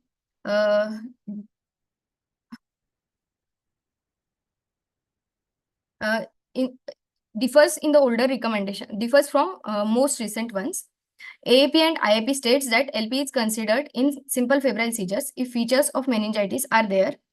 Also, for any infant aged between 6 months to 12 months who has not received scheduled immunizations for human influenza type B vaccine, pneumococcal vaccine, or in children with unknown immunization status. Also, in child who is pre-treated with antibiotics, as antibiotics can mask the signs and symptoms of meningitis, and in child with severe protein energy malnutrition also, LP is considered. In cases of complex febrile seizures, LP is considered in child who remains obtunded after 1 hour of seizure. Pharmacologic prophylaxis of febrile seizures. Almost all guidelines state that neither intermittent nor continuous seizure prophylaxis is recommended in one or more simple febrile seizures, except for few cases mentioned below. Such medications carry significant side effects and do not prevent development of epilepsy. Intermittent prophylaxis with oral benzodiazepines may be considered among children with frequent recurrent simple febrile seizures with severe parental anxiety, and in if the residence is far from medical facilities, or in complex febrile seizures who have not been started on continuous prophylaxis. Continuous prophylaxis with anti-seizure medications is considered in children with febrile status epilepticus, febrile seizures in children with neurodevelopmental delay, in children with autism spectrum disorder, if a child is having frequent complex febrile seizures, children with febrile seizure plus or genetic epilepsy with febrile seizure plus with febrile seizures. As per IAP guidelines, drug of choice for intermittent prophylaxis is clobazam, which is given in a dose of 0.5 to 1 mg per kg per day in 2 divided doses for 3 consecutive days without tapering, and maximum dose of 20 mg per day. Drug of choice for continuous prophylaxis is sodium valproate in a dose of 20 to 40 mg per kg per day. Other drugs which can be used are phenobarbital in a dose of 3 to 5 mg per kg per day, primidone 15 to 20 mg per kg per day. Carbamazepine and phenytoin are ineffective in the prophylaxis of febrile seizures. These anti-seizure medications should be considered for 2 years seizure-free period or guided individually based on primary syndrome like genetic epilepsy with febrile seizure plus or Dravet syndrome, etc. Future prognosis of febrile seizure. What is the future risk of epilepsy in febrile seizure? So the children with simple febrile seizures have 1% risk of developing epilepsy by 7 years of age, which is same as general population, and 2.4% risk of developing epilepsy by 25 years of age. Children with multiple simple febrile seizures who are less than 12 months at the time of first episode and with family history of epilepsy, any neurodevelopmental delay, febrile status epilepticus are at greater risk of future epilepsy. Risk of epilepsy after complex febrile seizures depends on number of complex features. With one complex features, there is 6 to 8% risk of developing epilepsy. With 2 complex features, there is 17 to 22% risk, and with 3 or more features, there is 49% risk. Recurrence risk of febrile seizures. Recurrence rate within 1 year and 2 years of first febrile seizure is 75% and 90% respectively. Risk factors for recurrent febrile seizures include early onset with age less than 18 months of age at the time of first episode, family history of febrile seizures or epilepsy in first degree relative, low grade fever associated with seizure onset, that is less than 39 degrees Celsius at the time of seizure onset, short duration of fever before seizure, that is less than 1 hour, and in case of complex febrile seizure also, there is risk of recurrent febrile seizures. Home treatment of febrile seizure. It is recommended in ILAE, AOCN, and IAP guidelines. And anti-seizure medication that like rectal diazepam or intranasal midazolam should be administered if febrile seizure lasts more than 3 to 5 minutes. Thank you so much.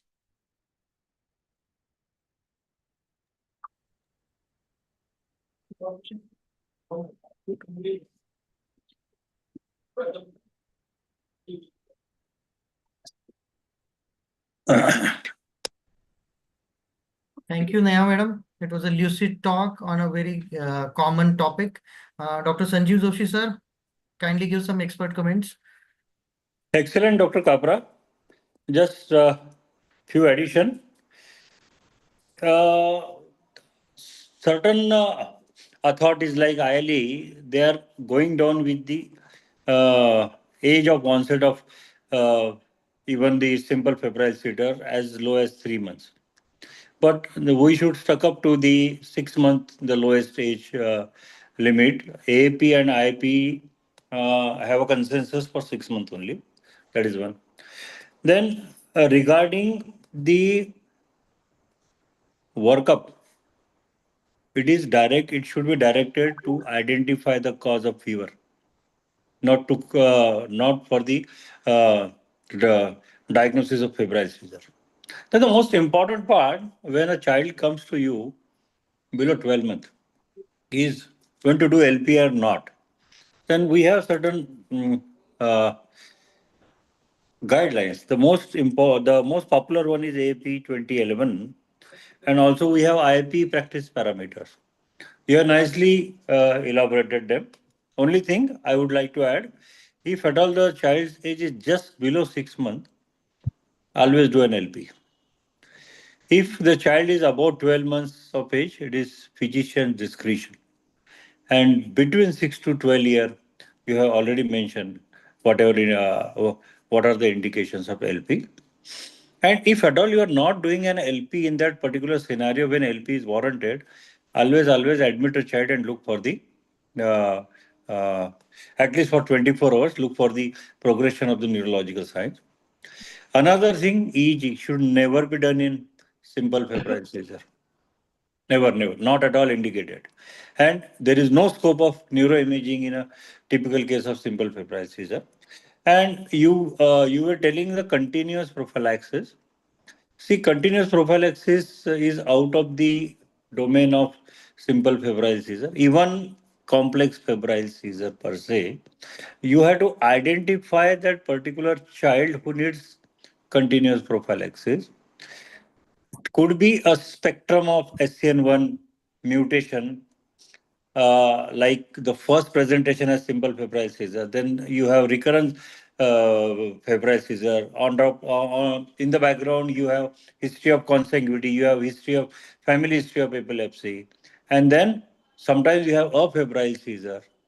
And this is a classical story of a SCN1 mutation. And in this particular situation, you have rightly mentioned the drugs like carbamazepine and phenytoin are ineffective. But rather, I would put it like that: they are contraindicated, not ineffective, but contraindicated. All the sodium channel acting drugs, they are contraindicated when you are suspecting a SCN1 spectrum, which may be a simple febrile seizure, which could be a febrile seizure plus or GFS, or at the end of the spectrum, you have a classical driver syndrome.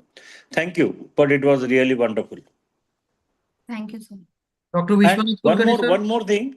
Yes, sir. IAP does not encourage the use of diazepam or any benzodiazepine, because that will affect the level of consciousness of the child. So preferably we use clobazam only.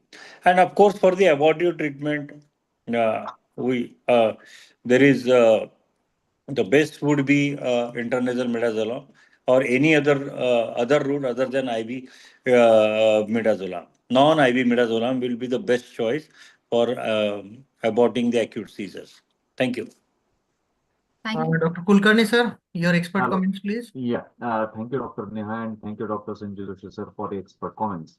Now, as far as pediatric neurology is concerned, when to, involve pediatric neurology in the febrile seizures, number one thing, whenever you are immunizing child, 1.5 months, you are immunizing and the child is getting, say, febrile seizures, always think in your mind that whether I'm dealing with channelopathy, number one.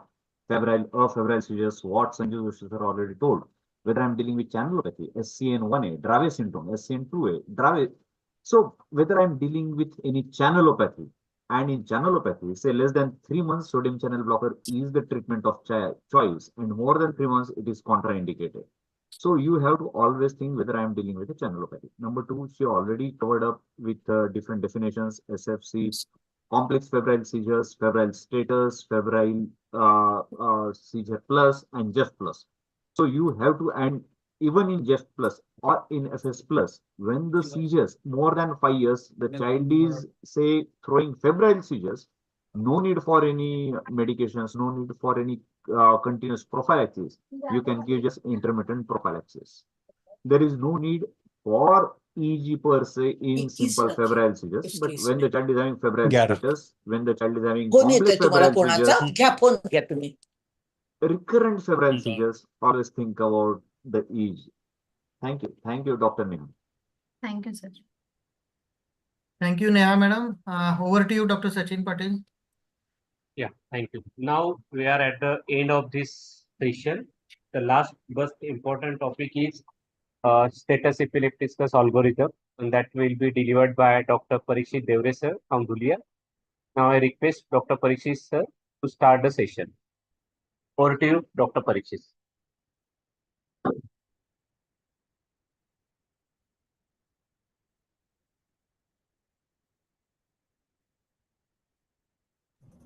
Is my screen visible, sir? Yes. Yeah. Okay. Thank you, MAHAIP, for giving me this opportunity. I would be liking to talk on the Parikshit, topic. excuse me. Please Yes, sir. start the slideshow. Yeah. Wait. Okay. So now we will be discussing the important topic of status epilepticus. The point of the lecture is the algorithm for the management of status epilepticus. So in this, we will discuss in short about the definition, the classification of status epilepticus, what are the causes, and then the management. So this is a working definition of status epilepticus. Is in a pediatric setup, status epilepticus is generally defined as a seizure which is lasting for 5 minutes or longer, or a series of seizures without regaining consciousness in between them. So this definition is based on understanding that the prolonged seizure activity can lead to brain injury, and that early intervention is very crucial for the successful treatment. So according to ILAE, there are two operational dimensions for status epilepticus. The first one is like T1. This is the first length of seizure and the point beyond which the seizure should, if the seizure persists, it should be regarded as a continuous seizure activity. And T2 is a second point. In this, if the seizure persists beyond that point, there are high risk of neurological complications. So T1 indicates when the treatment has to be initiated, and T2 indicates what are the long-term consequences. So depending upon the seizure type, in tonic-clonic seizure, the T1 is 5 minutes and T2 is approximately 30 minutes. In focal seizure with impaired consciousness, it is 10 minutes and T2 is 60 minutes. In absent status epilepticus, it is 10 to 15 minutes T1 and T2 is generally unknown. So what happens in status epilepticus is actually there is a failure of mechanism to terminate the seizure, or there is initiation of mechanisms which leads to abnormally prolonged seizures.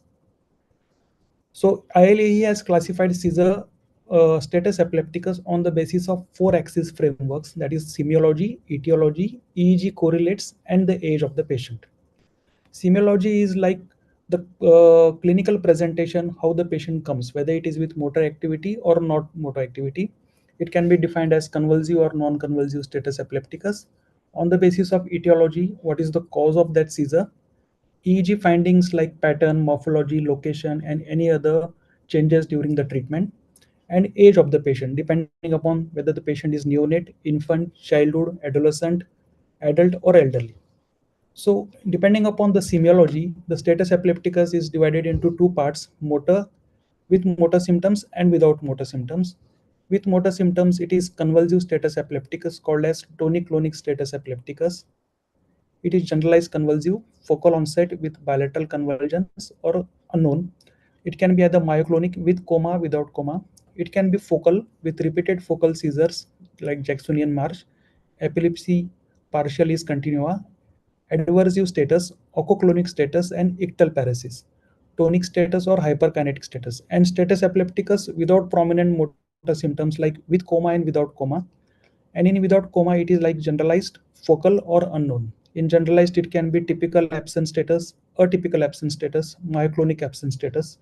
In focal, without impaired consciousness, aphasic status, or with impaired consciousness. And in unknown, it is most of the time autonomic status epilepticus.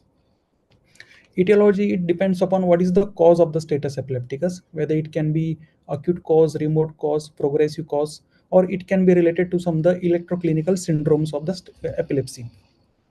Or it can be unknown, like cryptogenic status epilepticus. EEG pattern also defines, like the third axis based on the EEG pattern. What are the location of spikes, lateralization, bilateral independent, name, periodic discharges, rhythmic delta activities, morphology, whether it can be related to time-related features, modulation, or effect of medications on EEG.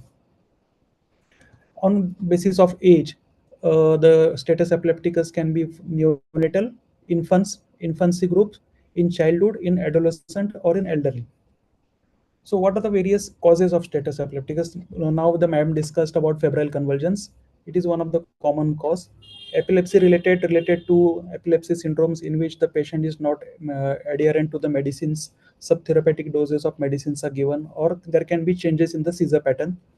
Asymptomatic status, acute symptomatic status due to some infections, meningitis, encephalitis, due to metabolic disturbances, electrolyte imbalances, hypocalcemia, hyponatremia, hypoglycemia, trauma, or hypoxic ischemic damages, toxic ingestion such as drugs, alcohols, toxin, cerebrovascular accidents, stroke, hemorrhage, neurodevelopmental or congenital genetic metabolic conditions, mitochondrial disorders, autoimmune inflammatory causes, post-infectious inflammation or demyelination, or idiopathic causes. So status epilepticus, it is a very threatening emergency, and in this every hospital or clinic they should have a fixed protocol or a team of members who should be ready with their roles how to manage this case. the diagnosis and management should always proceed together. We should not just focus on the management. Along with that, the diagnosis should also go on, and a quick focus history and examination is very helpful in finding the etiology. So now, according to this ILE, this chart shows the possibility of termination of seizure if it doesn't progress beyond the T1. But if it is progresses beyond T1, then we have to go for first line drug therapy, which is early status epilepticus. Or else if the seizures are still continuing, then it is called established status epilepticus. In this, we have to go for the second line therapy. Then if it persists beyond the second line T2 stage, then we have to go, we consider it as a refractory status epilepticus. The third line drugs are used, and then if the seizure persists beyond 24 hours, then it is called as super refractory status epilepticus. So early status, established status, and refractory we have discussed. Super refractory status. Now there's a terminology called NORSI. It is new onset refractory status epilepticus, in which the patient, which occurs in a patient without prior history of epilepsy or other known or evident neurological pathology. And one is fire syndrome, in which it is febrile infection related epilepsy syndrome, a subtype of NORSI that follows a febrile episode that occurs between 2 weeks and 24 hours before the onset of seizures. So now these are the list of drugs we use for the management of status epilepticus: the first line, second line, third line, and fourth line. Midazolam, diazepam, lorazepam, clonazepam. Now we will be discussing about these drugs in the algorithm. So now primary care treatment, what things should be monitored, and how the position of the patient should be done at a primary care center where it is not a hospital facility. So the first of most important thing is we have to give the recovery position to the patient. The photo shows the recovery position, in which the patient has to be tilted on the left lateral side. The lower left arm has to be extended, and the right palm of the right hand has to be kept below the cheek of the patient. The right leg has to be flexed at 90 degree, and the left leg should be kept straight. So by doing this, what happens? There are chances of choking, the chances of aspiration are reduced, and because of the bent leg and the bent hand, the chances of patient falling down are also reduced. So this primary position, after maintaining, we have to go for airway, breathing, circulation, A, B, C, D, E of the management. So this can be done in the primary setup, and we should have some rescue medicines with the primary setup always. That is midazolam, lorazepam, and diazepam. So if venous access is not available, we can use buccal midazolam or nasal midazolam, 2 puffs per 5 kg of weight, or 0.1 to 0.2 mg per kg of dose. Or you can use intramuscular lorazepam 0.1 to 0.2 mg per kg per dose, or intramuscular or rectal diazepam 0.5 to 0.5 mg per kg per dose. By the meantime, blood sugar has to be checked, and accordingly the fluid has to be started. Airway, breathing, circulation, everything has to be taken care of. And the convulsions, if it is not stopping, and if you are anticipating some major, like it is going into the T1 phase, beyond T1 phase, then we have to search for ambulance or shift the patient to the higher center. Now at arrival, 0 to 5 minutes, the first line therapy has to be started. It is called as early status epilepticus. So in this, again, the patient is admitted in the hospital. The general measures, the position, airway, breathing, circulation, venous access has to be taken care of.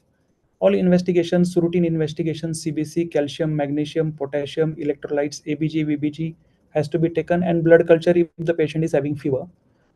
Now in this, the management, the first drug of choice is IV lorazepam, 0.1 mg per kg per dose, maximum 4 milligram we can go for.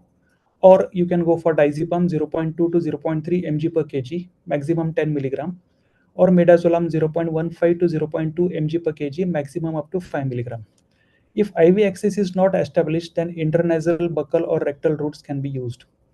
Now, if the patient's convulsions do not terminate, the second dose of above drugs can be used. Now, if the patient is still convulsing, then it is the second line established status epilepticus for 10 to 30 minutes. Here again, we should now think of shifting the patient to PICU. Watch for signs of raised intracranial tension, and if it is there, you can start mannitol or 3% sodium chloride.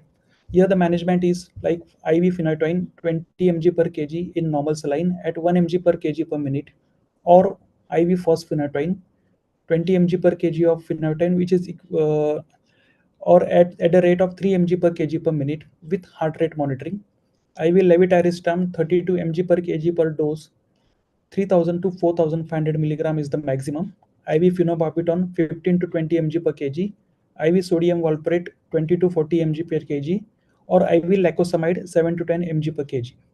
So now, if the convulsions do not terminate, in that case, we have to use a different drug which was used previously. Supposing if we use phenytoin or fosphenytoin, then we have to go for levetiracetam. So this is the second line. Now the third line is refractory status epilepticus, when the convulsions are still continuing and the patient is not maintaining, not getting controlled. So here the patient again has to be shifted to ICU.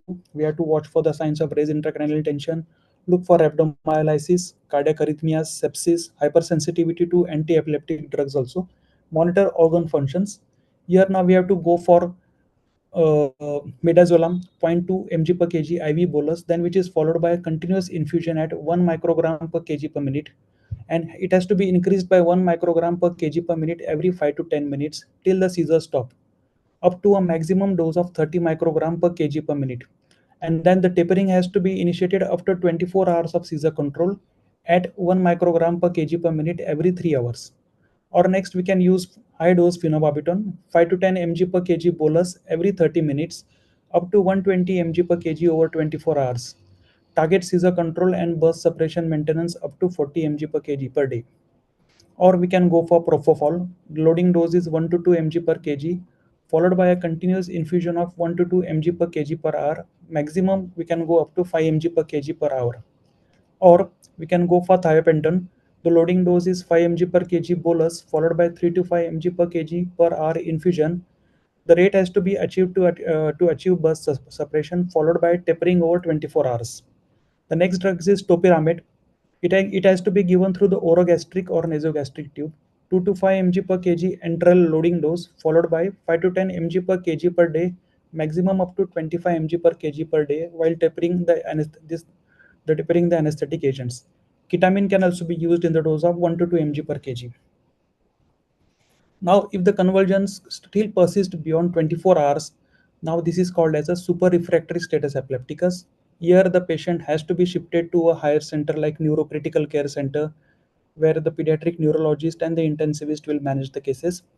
The management on this depends upon the case-to-case basis. Here, they have to start like ketogenic diet, should be started by a dietitian, immunotherapy, IV methylprednisolone, IVIG, or other vagal nerve stimulations, therapeutic hypothermia can be used. Epilepsy surgery could be thought of in these cases, and then the counseling of parents has to be done regarding the mortality and morbidity. Now, after that, after the management of this status epilepticus, the patient is when do we need to continue the anti-seizure medications? So that is depends upon the National Institute of Health and Clinical Excellence recommendations are: initiate treatment once the diagnosis of epilepsy has been confirmed, and consider initiating treatment following first unprovoked seizure for any of the following: examination significant for neurological deficit, EEG demonstrates unequivocal epileptical activity, or child or family considers the risk of further seizure to be unacceptable, and neuroimaging shows structural abnormality. So what is the prognosis of this status epilepticus? Like more than 15%, there is probability of long-term neurological sequelae such as motor deficits. Approximately 20% will present at least one another episode of status epilepticus, especially in the first year and in children with underlying neurological pathology. And the probability of developing epilepsy after status epilepticus reaches 25% in previously healthy children and 46% in children with neurological disorders. Short-term mortality is 3 to 5%, and it's mainly related to other acute complications like respiratory failure, metabolic acidosis, raised ICT. I think this was the last slide. Thank you, sir.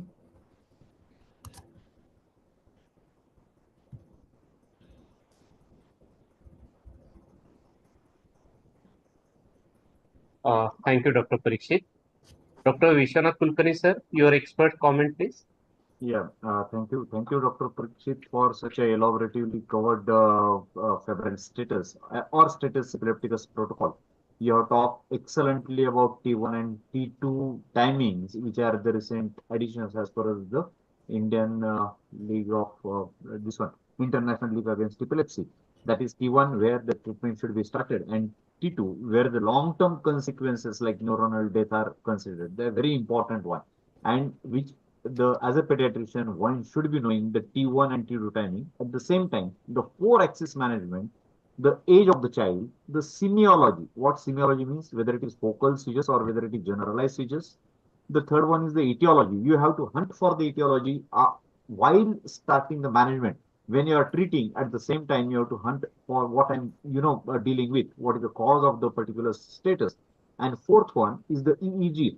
Now I'm very, very, happy in the cities where there is a pediatric neurologist, and when there is availability of the EEG, because EEG plays a very important role when you deal with status, when you deal with refractory status and super refractory status. As Dr. Parikshit completely, told about the starting of the management, like starting with the benzodiazepines and then going with levetiracetam, going with phenytoin, going with phenobarb at the first line of armament, and the second, then when it becomes, so what is the first goal, that the seizure and the status should not be a super refractory one that will require the thiopentone, ketamine, and immunomodulatory managements. Even though it becomes the super refractory one, he told about phenobarbital, he told about ketogenic diet, he told about immunotherapy, and excellently covered the status altogether. Thank you. Thank you, sir. Joshi, sir, do you want to add anything? Yeah. Excellent presentation, very comprehensive. I would like to add a few points. I would be more interested in telling my virtual attendees that when there is a seizure status situation in an OPD or a pre-hospital setting, so what are your options? So as per the American Epilepsy Society guidelines, which were published a couple of years before in New England Journal, the non-IV midazolam, which is readily available all over, is the first drug of choice when you don't have an IV access. Usually in OPD, you should not struggle with establishing an IV line. You can straight away go ahead with intramuscular midazolam, which is having a level A evidence. See, there are very few things in the neurology with a level A evidence. Intramuscular midazolam 0.2 mg per kg has got a level A evidence for the control of the for acute seizure management. Number two, whenever you give anti-seizure medication in any child with status epilepticus or established status epilepticus, you must know what is the loading dose. The basic principle is hit early and hit hard. The first line should be benzodiazepine, benzodiazepine, and benzodiazepine. You can repeat benzodiazepine twice. The second line you have already mentioned, the three easily available options: first phenytoin, levetiracetam, and valproate. The ESET trial, which has been recently, shows all are equally effective and all are equally ineffective. And of course, the supportive care, and of course, when you have fever associated with status epilepticus, the so-called febrile status scenario, you have to be very, very comprehensive in your approach. So, in my take home is intramuscular midazolam at a pre-hospital or at a home setting. Of course, intranasal midazolam. We don't have buccal midazolam preparation in our country. The same injectable midazolam can be used as buccal midazolam, but intranasal midazolam is excellent. You should empower the parents how to use the intranasal midazolam spray at home, and you should have a holistic approach while you do a workup of a child with febrile status. Thank you. Thank you, sir. Now the one question is there with related to Sachin, I had to this leave. section topic. With your Yes, yes, permission. no issue. No. Yeah, thank you. Yes, sir. Thank you so Thank much you, for all your the Thank you. speakers. You have done valuable. a I good know justice. how Thank you, busy you Dr. are. Joshi, sir, I Yeah. know. Thank you, for sir. joining as an expert. Thank you. Thank you. Thank you. Thank you, Vishu. Thank Bye, you. sir. Bye, sir. Bye, sir. Bye. Bye bye. Thank you, Sanjay. Thank Okay, you sir. all, both Sachin and all speakers. Yes, Thank you. sir. Specific advantages of Lavera over other anti-epilepticus. The question is for Dr. Vishwanath Kulkarni, sir. Yeah, How it has Lavera been, is different? sir, it has been, equally efficacious as compared as whether it is phenytoin or whether it is valproate. Ease of administration, the, decreased adverse effects make it more popular as compared against the phenytoin. When you are giving phenytoin as the loading, the things like, cardiac arrhythmias, the thing of extravasation, and the time bound phenomenon is more with phenytoin. That's why you choose levetiracetam over phenytoin as the first line. Okay. Another question is, some couple of questions are there. Sir, how to counsel the case of febrile convulsion parents, especially? How some pick points, Yeah, 50 pick now, tips? the Dr. Neha has very elaborately talked about the simple febrile seizures. When the child with simple febrile seizures, there are only two things: the risk of recurrence and the risk of developing future epilepsies. When there is history of family, there is increased recurrence, and when there is when there is family history of epilepsy, when there is developmental delay, abnormal neurological examination, then the child is having future development of epilepsy, and that can be go in case of complex febrile seizure up to 29%. So you have to talk when the child is between 6 months to 60 months, neurodevelopmental absolutely normal. The seizure lasts for less than 15 minutes. So just tell that this is a simple febrile seizure. Do not worry. And in case of say prophylaxis, give them intranasal midazolam, and that's it. For prophylaxis, you give clobazam, and to abort the seizure at home, you can give intranasal midazolam. That's it. Yeah, thank you, sir. What is the role of regular ophthalmic checkup, especially in case of headache? It is Is not. it important? No, it is basically not. The headache, again, whether it is primary headache or whether it is secondary headache. Primary headache, you just apply International Classification of Headache Disorders Criteria 3, and you come to the diagnosis whether I'm dealing with migraine with aura, migraine without aura, whether I'm dealing with tension type headache, or whether I'm dealing with cluster type of headache. When you are short sure that I am dealing with primary headache, then it's over. And when you are not dealing with primary headache, then hunt for the causes of secondary headache. Whether the child is having refractive errors, whether the child is having say, sinusitis, and whether then if there is abnormal neurological examination, go for neuroimaging, think about intracranial space of open lesion. That's it. Thank you. Sir, what are the indications for vestibular studies? In routine practice, sir, to be very much frank, we do not carry out the vestibular studies. Generally, when the child presents with vertigo, when there is ASOM or CSOM, I generally tend to refer them to the ENT specialist to see for the ENT related causes. However, if the child is having, say, maximum cafe outlet spots and dealing with vestibular schwannoma, then there is a role of neuroimaging in this child to rule out the neurofibromatosis. Questions are over right now. All the chat blocks questions are we have deal.